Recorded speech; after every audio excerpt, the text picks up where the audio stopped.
অসম প্ৰকৃতিৰ লীলাকেন্দ্ৰ।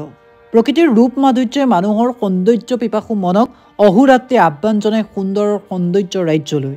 প্ৰতি ঋতুৰ আগমনে নৱ নৱ সৌন্দৰ্যৰ ৰূপ মাধুৰ্যই অসমৰ প্ৰকৃতিৰ বুকুত ফুলাই তুলি অসমীক নৱ নৱ কাচনেৰে কাচি বিনন্দীয়া কৰি তোলে। সেয়াই হৈছে আমাৰ অসম।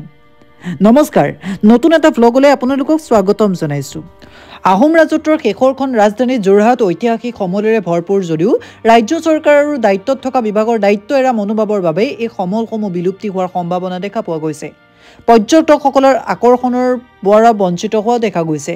পৃথিৱীৰ বৃহত্তম নদীদ্বীপৰ লগত জলপথ যোৰহাট মাজুলীৰ সংযোগ নদী ঘাট নিমাতী আৰু স্থানীয় এলেকাৰ উপৰিও জিলাখনৰ উত্তৰ পশ্চিমে ব্ৰহ্মপুত্ৰ নদী, স্থানীয় অঞ্চলসমূহত থকা আৰ্দ্ৰভূমিৰ বিল সৰোবৰ পিটনিসমূহক সামৰি পৰ্যটকৰ আকৰ্ষণীয় কেন্দ্ৰৰূপ গঢ়ি তোলাৰ সমল আছে। আমি যে ভিডিঅ' দেখুৱাইছোঁ এই সুন্দৰ পৰিৱেশ চাবলৈ স্থানীয় লোকৰ পয়োভৰ হয় ডিচেম্বৰ মাহৰ পৰা এপ্ৰিল মাহলৈ।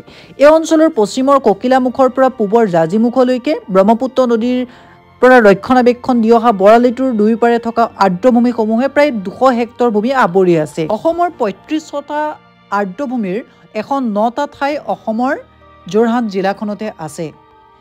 এই আৰ্দ্ৰভূমিসমূহে জৈৱ বৈচিত্ৰতাৰ পূৰ্ণতা পায় আৰু অনুজীৱৰ পৰা বৃহৎ পক্ষীলৈকে বিভিন্ন প্ৰাণীক এই আৰ্দ্ৰভূমিসমূহে আশ্ৰয় প্ৰদান কৰি আহিছে। গতিকে যোৰহাটৰ নিমাতী ঘাটক কেন্দ্ৰ কৰি এটা বৃহৎ পৰ্যটন উদ্যোগ গঢ়ি তোলাৰ সম্ভাৱনা প্ৰকট হৈ উঠিছে। ইয়াৰ মাথো সম্ভৱ হ'ব চৰকাৰৰ সদিচ্ছাৰ বলত, আৰু চৰকাৰে মই ভাবোঁ সদিচ্ছা দেখুৱাব। এয়া আছিলে নিমাতী ঘাটৰ পৰা এটা সৰু ভিডিঅ'। আশা ৰাখিছোঁ আপোনালোকেও নিমাতী ঘাট চাবলৈ আহিব।